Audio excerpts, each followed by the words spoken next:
right, welcome back everybody to another great episode. Today we have Hannah Tackett. She is big on understanding stress, burnout, and helping individuals overcome these obstacles to improve themselves and transform their lives. So I'm so excited to have this conversation. Hannah, thank you for being here. Thank you. I am excited to be here. So important to talk about because I've spoken with so many people who are on the path to burnout and just didn't even realize it until they hit that wall. Right. What exactly is burnout? Glad you asked. Let's start So, there. yes. So, burnout, it's just a colloquialism, right? So, it's Right. not something that you can be diagnosed with. And, but what it really is it's most people think of it as something that's sudden, right? You suddenly hit a wall, suddenly you can't get out of bed, suddenly you're just not functioning anymore. But what it really is it's a silent buildup of stress over time. And it kind of sneaks up on us. And I'd like to think of it as like it happens in three stages. So the first stage is that stealthy stress, right? So maybe you're feeling a little bit irritable. Maybe you're having some minor anxiety. Maybe you're having some insomnia. Maybe there's a little bit of brain fog or poor concentration. Maybe there's some tummy troubles or headaches, probably some self criticism. And so those are just like normal stress experiences. But when we don't deal with the underlying reasons for the stress and we don't make a shift and we keep experiencing these things month after month, week after week, day after day, then that turns into stage two, which I like to call emotional erosion. And that's where that increasing emotional exhaustion leads to cynicism, dread, and detachment from work or from your personal life. So you start to feel cynical. You start to feel dread. You have the Sunday scaries. I know when I was heading towards my last burnout, I had my Sunday scaries on Friday afternoon. So Friday, 3 o'clock, I would feel like my soul was just dropping out of my body. And I was so sad because I had to come back. I knew I had to come back. So it like haunted my whole weekend, knowing that I had to go back to this job that I didn't love. Mm. Um, and so you start to feel the cynicism, the dread, detached, kind of start to feel like, oh, this is just this endless hamster wheel of grind. Um, and maybe you're having fantasies of quitting. And then the big one I'd like to call attention to really is resentment. So if you start to feel resentful of your job or of your boss or of coworkers or whatever it is, or anything in your life really, that resentment is the big red flag to look for. Um, and then if we ignore that, right, we just keep going. We don't make the changes that we need to make. We don't change how we're showing up in the world. That leads to that third stage, which is, I like to think of it as performance paralysis. And that's what most people are calling burnout. And that's when, you have that severe burnout stage marked by, there's a significant decline in performance. You start struggling with health. Maybe you have difficulty getting out of bed. And then, or maybe you're just experiencing prolonged hours at work, but you're not actually being productive. And so that's what I think most people think of when they think of burnout. But really, it's like this long game. Like it builds up over time, it can build up over years. Right.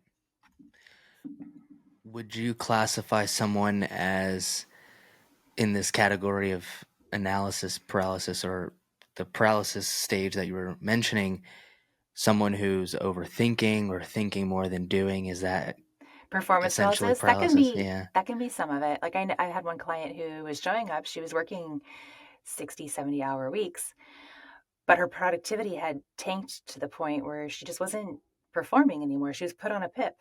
And she was a top performer, a high performer for decades. And suddenly she was showing up, she was trying, putting the effort in, but just not getting the work done. Like just not Mm, effective, not efficient. mm, Um, I had, and so, overanalyzing is part of it, but also I've heard people describe it as like brain fog or like they're trying to push through like a white noise, like where yeah. they've lost that edge, they've lost that focus. Right. So, what would be the first step here to clearing something such as that, right? Because there seems to be maybe a relationship between understanding your limits and balance between Mhm. what you need and what you want to do. So, what is the first step here to getting back your life and not feeling that heaviness or burnout? I think some of it, maybe before we go into like the how to fix it, let's like zoom out a little and talk Yeah. about um, some of how we got into it. Because a lot of the women that I work with are kind of like on a repeat, like they burn out again and again and again. And I did Like this a too, loop. like a loop. Mm, So I know in my own life, I burned out in every job, in every career, even to the back way back when I was a student, I was pushing myself to the point of being sick, or pushing myself to the point where I was in bed for 2 weeks or 3 weeks at a time. And so what I want to call out is like there's different ways that we can burn out, right? So there's internal factors that contribute to burnout. And I call these like the success traps. We can get into them. And there's also external factors that contribute.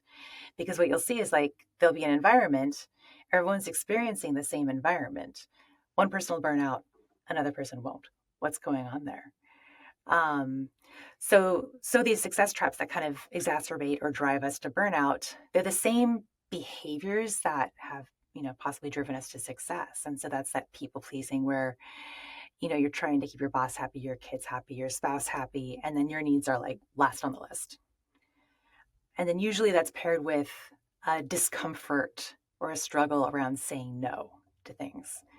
So that's one of the success traps that kind of leads that cycle. Um, So you're saying maybe putting too much on your plate by saying yes a lot? a lot of the folks I work with don't even realize they're saying yes; they're just not saying no. Mm, So it's almost like it can be passive. Like you can be right, passively um, accommodating everyone else without realizing that it's sucking you dry, until you're in right, bed and you can't get up again. And it's right. important to like realize like some of the why behind before we get into the how to fix it, right? Hmm. So there's that people pleasing, that fear of saying no. And then the second success trap is perfectionism. And I know that people talk about this one, right? You hear this one being spoken about in relationship to burnout. And that's when you have like, the impossibly high standards, the high attention to detail. And then I think the critical piece of perfectionism that can really contribute to burnout is a reluctance to delegate because no one else is going to do it as well as you can. And I see that time and time again where, we've got the people pleaser. So, she's out there making everybody happy, doing all the things for all the people. And then her standards are so high, she's reluctant to let go. And so doing it all herself, all by herself, without the support, without, the tools and the systems that she needs, really. And then the third success trap is over helping.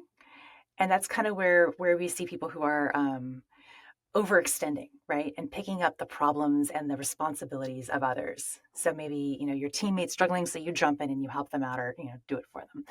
Your Mm. boss is struggling, you jump in and you do their job for them. Your spouse is, maybe sick or something, or maybe just not picking up the balls at home. So you jump in and you're doing all the things. You're doing all the things for your kids. Like it's where you're really overextending yourself and really just picking up all the things that need to be done. And I used to do this. I used to like think of myself as like the putty that you would stick in the dam that was leaking, and I was just like, I'll just Yeah, fix yeah, this gap and this gap and this gap and this gap. And I remember once I was asked, well, what's your career objective? I'm like, I don't know. I'm too busy fixing all the gaps. yeah. So that's the third success trap. And the reason I call them success traps is because these behaviors can drive us to success. It's just when they're rooted in fear, when they're out of balance, that they push us kind of over that line into burnout. And then the fourth one is being too busy. It's really when we're that overachiever, when we have the never ending checklist that we do have every day. And then the minute we accomplish one thing, get one win, we're on to the next without pausing to celebrate. Mm, And so that one's really about feeling like you need to be busy to be worthy and feeling like you need to show up and prove yourself all the time. And also there's like a lack of celebration that's kind of tied in there too. So those are the success traps, right? That can accelerate us to burnout, that the women I work with tend to have some of those in common. Maybe not all of them, but they have like one or two, right? And so once we know, it's okay, these are the success traps, these are the behaviors that are internal that we can turn these around, right? They're just behaviors. It's not who we are. It's just mm. a habit.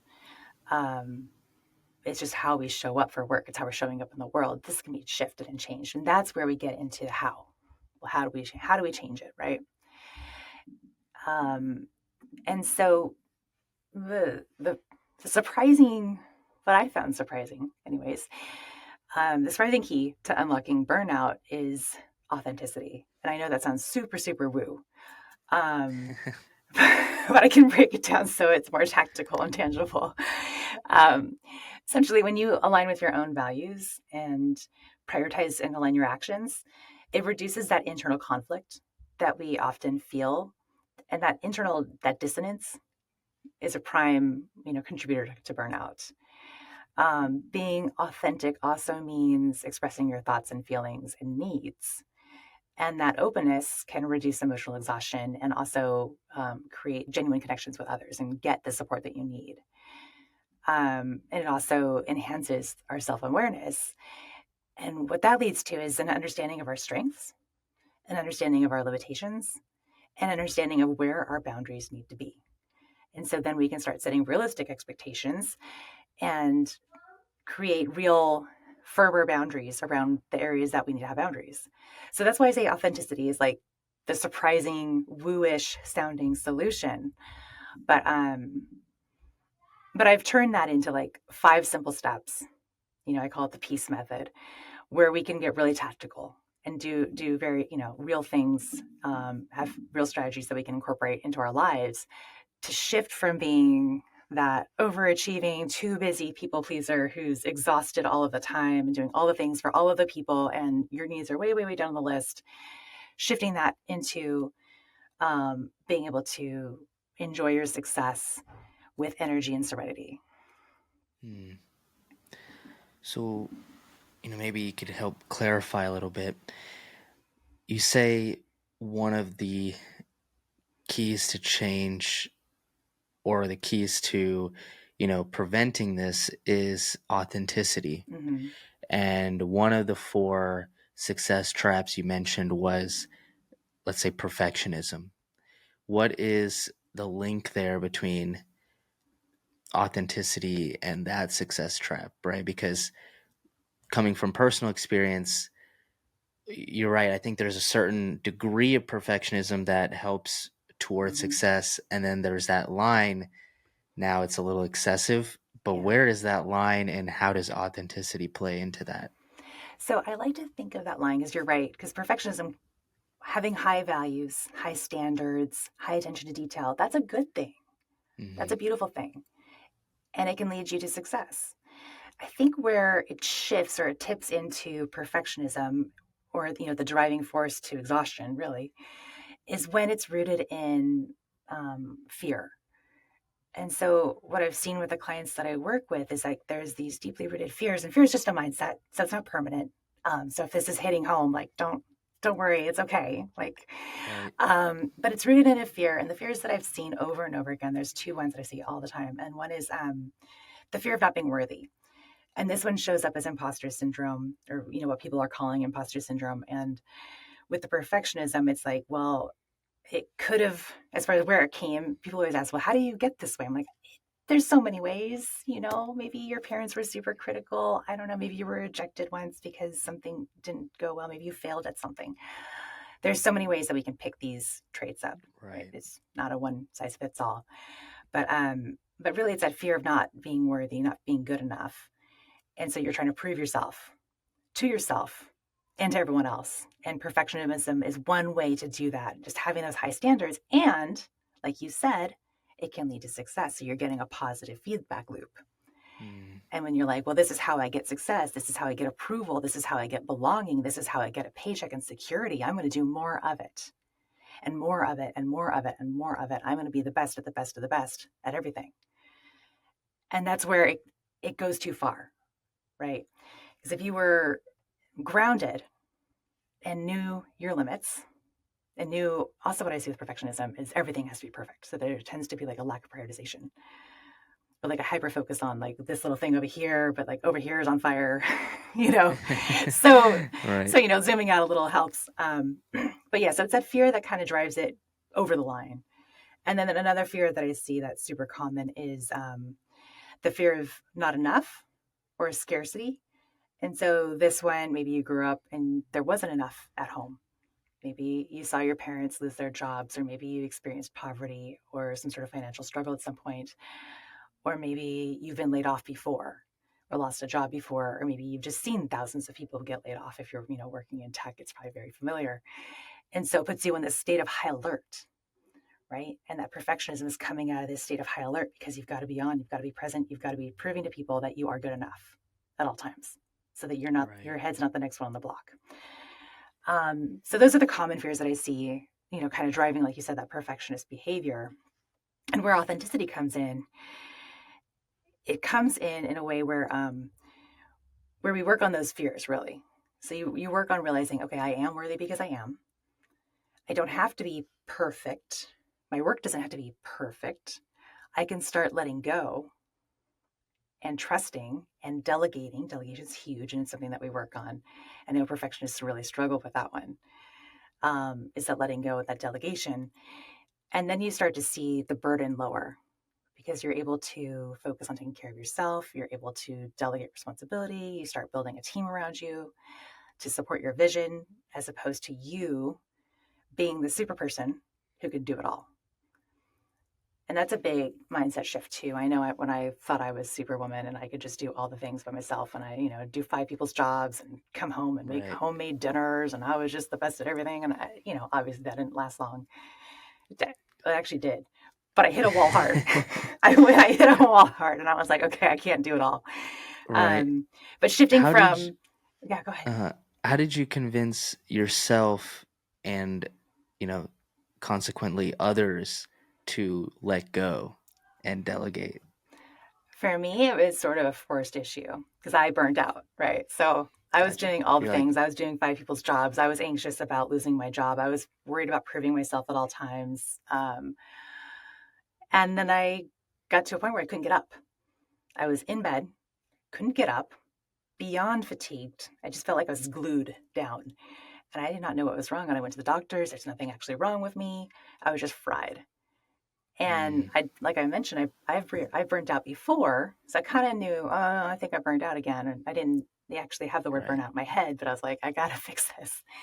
But the reason that was a tipping point for me was I had a beautiful life that I built on the line.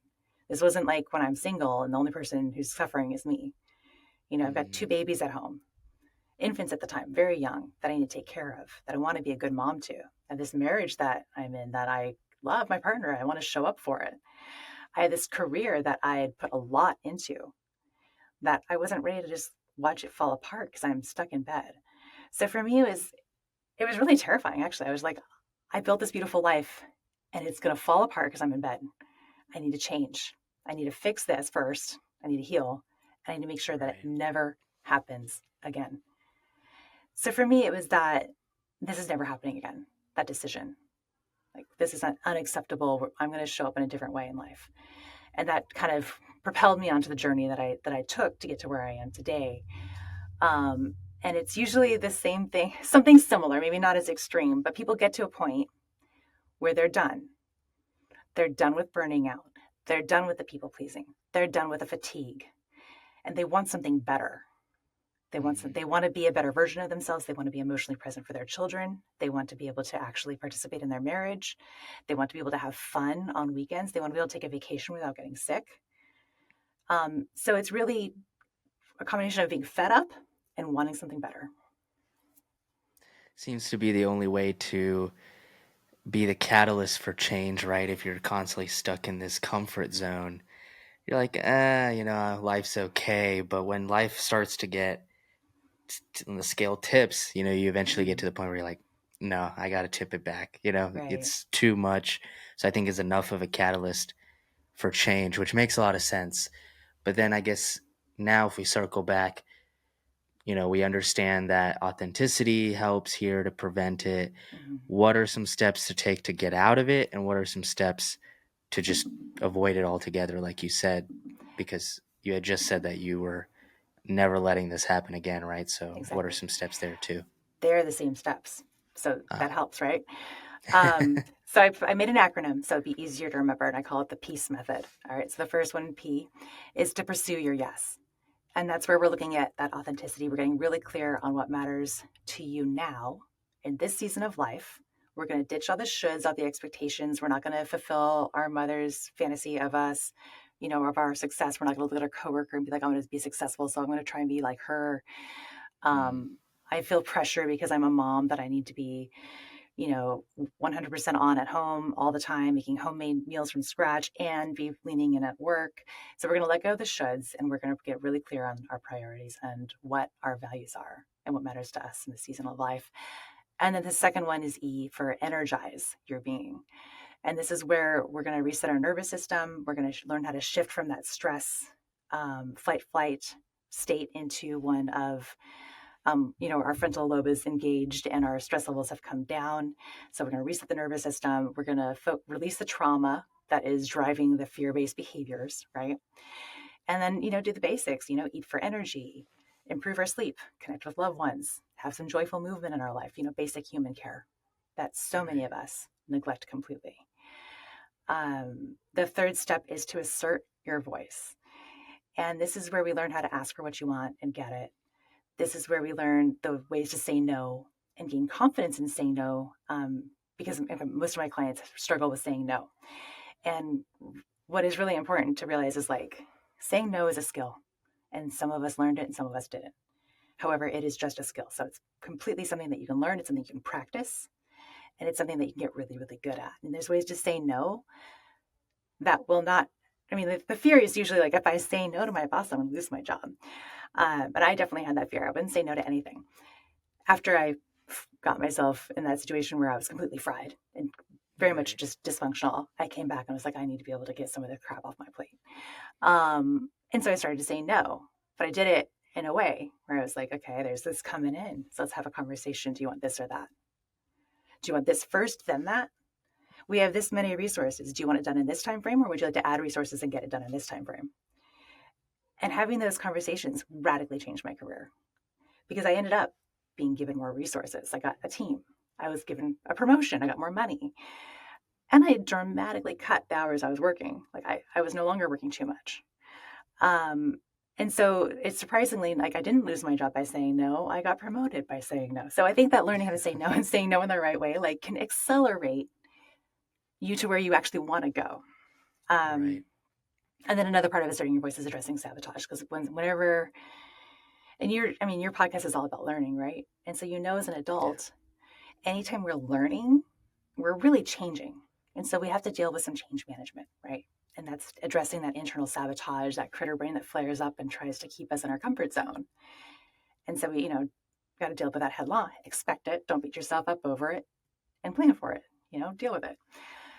And then the last two, C, is claim your surplus, because if you've done those three things, you'll have more energy, you'll have more time, and you want to make sure that you're being conscious about using that to propel you to the direction that you want to go. So it's not just grabbed by external forces. And then elevate your success. Because at that point, you are going to be ready for the next thing. So those are the Yeah. five like big steps that I've kind of broken down to kind of prevent, end, and turn burnout around. Right. So what I'm kind of getting here is maybe at the beginning you're reevaluating, gaining some clarity, trying to figure out what you instead of should or shouldn't, it's what you need to do at this time, right? The Yeah. prioritizing and gaining clarity. Then you kind of just re-energize yourself. You also at the same time work on releasing any negative emotions, traumas, anything holding you back or any of the negative voices. Um, After that, you said is that when you say no, learn to say no? Yeah, that's the assert. Right. Right. Be assertive. Yes. So it Right. is assertiveness training. Yeah. So we learn how to ask for what we want. We also learn how to say no. Both things are really important. Hmm. So, an interesting idea that comes to me is on this topic that I think about is in order for something better, and I say this to people and friends often, is in order for something better to come into your life, sometimes something needs to be opened up, the space needs to be there. So Mm-hmm. whether that's why, they say an event is an event and it's your perspective that makes it good or bad, right? Because you never know if losing that friend meant that you were going to find someone that's even, more aligned with you, or losing that job meant you were going to find a higher paying one or Mm-hmm. one that aligns better with your interests. So I think we see this concept play out where if you want something different to happen, you need that space to let it happen. What is your thoughts on that? Absolutely. That's what that pursue your yes is all about. So we're clearing Mm, out the clutter. We're getting rid of the noise in our schedule. Um, we're also what I found is like, especially with folks who struggle with saying no, it really helps to get clear on what we're saying yes to. Because whatever you're saying yes to, whether you're doing it intentionally or not, means you're saying no to something else. And if you're not clear with your yeses, if you're just saying yes in a reactive way, like this person needs me, this person needs me, my boss just asked for that. Oh, they're asking me to take on this massive project, and you just say yes to it all. How are you moving forward? Where are you going? You're probably not going anywhere. You're going all different directions. And so by getting really clear on our priorities, our values, like where do we want to go? What do we want to say yes to? Then it's so much easier to start saying no to all the noise. Yeah. Um, a more concrete way to do it, or like one exercise I do, maybe this will make it more tangible, right, for our listeners, is look at your calendar and color code it, right? Two colors. One is for energy draining, one is for energy giving. And just look at 1 week and color code all of your activities and commitments for a week. What's draining your energy, what's giving you energy, and then take a look. Because sometimes people don't know what they want. They don't know. They don't know where they want to go. So we can just start with Mm-hmm. energy, right? How do you feel? Is it sucking you dry or is it filling you up? And then Right. start to shift, right? Start to decline those energy draining activities and increase the energy giving ones. Or if you can't get rid of the energy draining ones, then find a way to make it to shift that. Like whether it's listening to a podcast while you're doing the dishes, or if it's a drive to work or commuting, adding something joyful to that. So little ways to make tweaks while you're working on the bigger picture. I heard this quote that I love, and I heard it from this podcaster named Chris Williamson, and he said the the beauty you are searching for or seeking for is in the work that you're avoiding, Mm-hmm. right? It's often the work that you don't want to do or the work you're putting off. And I'm assuming this often happens even in the burnout cases, right? The Mm-hmm. person that they almost know what they need to do to move the needle forward, but Yes. that's the biggest resistance there is for one reason or another. What do you do in those circumstances? Because the clarity is there, but there's Mm-hmm. not enough momentum to move in that direction. Usually people do, you're right, but usually people do have some idea of what they need, right? They need to prioritize themselves. They need to take care of themselves. They need to pursue the aspects of their career that excite them. Like this is basic, but they don't do it. Why? And that's where we get into those fear mindsets. So we get rid of, the fear mindset that's holding them back. And then we Mm, also shift them around so that they feel like they have permission. Because so many of these women that I work with were raised to be givers. They're raised to be selfless. They're raised to put everyone else first, and that's noble. So really, it's a big mindset shift from putting everyone else first is noble. Putting myself at last is what I'm supposed to be doing. And if I'm sacrificing myself, I'm good, right? This is a belief system. This is an assumption about the world that somehow was picked up along the way, right? So we have to like rewrite that and be like, okay, actually, you are the most critical asset in your career, in your business, in your relationships, in your life. You must invest in yourself. You must. Because you can't pour out of an empty cup. And I know everyone has heard that said before, but it's true. You can't pour out of an empty cup. And if you are not the best version of yourself, then everyone around you is going to be negatively impacted. So your children are not going to mm, be getting the best version of you. Your husband won't be getting the best version of you. Your boss won't be getting it. Your career won't be getting it. Your business won't be getting it. So it's really shifting that I'm a martyr and therefore I'm good to I'm taking responsibility and ownership over what I'm responsible for and I'm letting go of everything else. Right. So let others succeed or fail. You don't have to do it for them. You don't have to be perfect. Just own what you own. Take care, which is you, yourself. Take care of yourself, invest in yourself, do the inner work that needs to be done to allow yourself to do the basic things to move forward. And that's where that self sabotage comes in is like when we start doing this, right? Okay, I'm going to start saying no. I'm going to start saying right. yes to what I want. I'm going to ask for something. God forbid I ask for what I want because it's terrifying, right? You start making these shifts, then like that critter brain, right, kicks in and funny things happen. Like suddenly they'll get really, really busy because busyness is like a really common way of self-sabotaging, right? You'll Mm, hyperfixate on some random thing that needs to be done and then drop it all. And suddenly you have a million excuses for why you can't go for a walk during your lunch break or whatever the thing is that's going to move you closer to peace and joy. Another really common sabotage that I see, really common, is criticism, self criticism.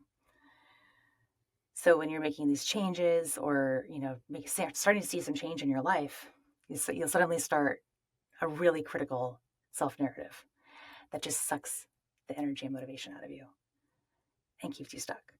So those are the two most common forms of self sabotage I've seen, Mm, specifically with the women who struggle with the people pleasing and the perfectionism and the overachieving and the overhelping when they start doing this work. And so we just plan for it, we prepare for it. We've got things in place to help them face it, embrace it, turn it around, and use it for growth. right. So even taking a step back here on the concept of clarity, and I'm sure this happens frequently with burnout clients because they tend to be high achievers, overachievers. They want to do more and more. Like you said, they may not know how to say no, so they inevitably say yes to things, which stacks on their plate. And I've been in this situation, I'm sure many people listening have, where you just have so much on your plate. And there's many books out there, like books like The One Thing, which tell you to focus on less to get more out of the few things that you prioritized. Mm-hmm. And that was a hard concept for me to start using in my life and filtering and starting to say no to opportunities because Yep. someone will come out, have this awesome opportunity. It's that shiny object syndrome. It sounds great. But then you start to actually think about it and you go, well, I'm already doing this, this, and this. Can I really add that to my plate? Or does it just sound really good to have that on my plate? So, what do you say to people that are still trying to figure out the clarity of what they need and what they're trying to prioritize at this point in their life? Well, so there's two things there. Do you have the clarity, and you're just trying not to be distracted? So it's getting the clarity is one step, right? So, and that's understanding like, well, why? Why do you want X? Well, because I want Y. Why do you want Y? Well, so it's like doing the five whys. You just go a little deeper until you get to what is you're actually going for. Because I've heard, really interesting things. Like one woman was like, I'm gonna go get my PhD. I'm like, why?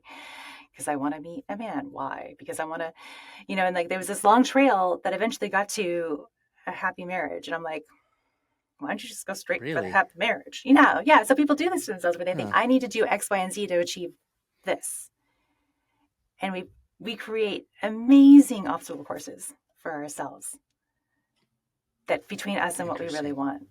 Like when I was working all the crazy hours and all the things, I'm like, well, I want freedom. So I'm gonna, work 80 hours a week. Because I want to be present for my kids. I'm like, how does that make any Yeah. sense? Like at some point I'm gonna reach a level where I can be free. Like, no, you gotta do it now.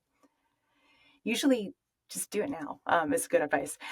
Right. But anyway, so there's getting clarity on like where you're going. And that's like a whole exercise like where, I think it helps to actually work with someone because sometimes it's like trying to see dirt in your nose.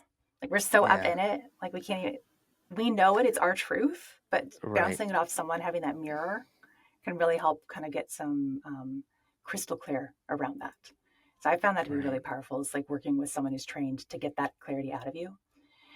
And then if you can't do it yourself, like if you're like, I'm muddling around or I'm unsure. And then the second thing is once you have that clarity, I have a client who's doing this right now. She's doing this amazing job.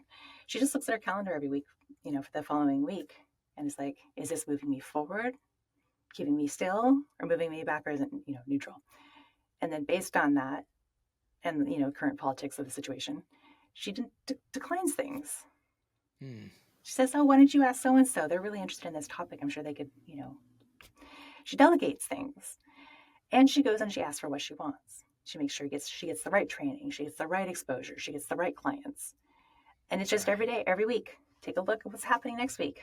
Do I have to do all that? Probably not. That takes a mindset shift though, because I know women who are like, I can't touch anything on my calendar, nothing can move, I have to do it all, and then we have some work to Hmm. do. We've got to do some digging. Right. But it is possible to get there. Yeah. Hmm. So, Hannah, as you know, this show is called Learn or Be Learned. So, I love to ask my guests this closing question, which is what is one lesson that either you've learned from someone or you want the audience to learn from your own journey? I think the biggest lesson for me was that I really am the linchpin in my life. I am the most critical asset. And if I'm not the best version of myself, then everything I care about that I'm supposedly sacrificing myself for is suffering. And so, that mindset shift was really big. And so I think that's it. Like, you are the most critical asset in your life. Invest in yourself. You're worthy. Yeah. I I often say this and it sounds a little radical, but I think it makes sense, right? When I say the statement, the one of the more selfish things you can do in life is not take care of yourself or your health, especially health, Mm-hmm. because what you end up doing is you're putting that burden onto somebody else, because when bad health does arise, because if you don't aim for good health, naturally the opposite occurs, and that burden gets placed on someone else because obviously you're in poor health. Yeah. So that's, and then I understand that the reason it may sound radical is because certain, there's many different variables of circumstances we can talk about, but overall people tend to have good intent, right? Maybe somebody's Mm-hmm. working 80 hours, 100 hours to, do whatever they need to do, but at the same time, if you don't look long term enough and you're kind of hyper fixated on the short term, got to do 100 hours, well, who's to take care of you after the burnout or after some long-term health consequences of doing this for years? Mm-hmm. So I think the most selfless thing you can do is often to make yourself strong so you can take care of the people that you care about. Exactly. 100%. I love that. Hmm. Well, Hannah, thank you so much for being on the show and taking time out of your day to share some wisdom about burnout and helping everybody. So I appreciate it. Awesome. Well, thank you so much for having me.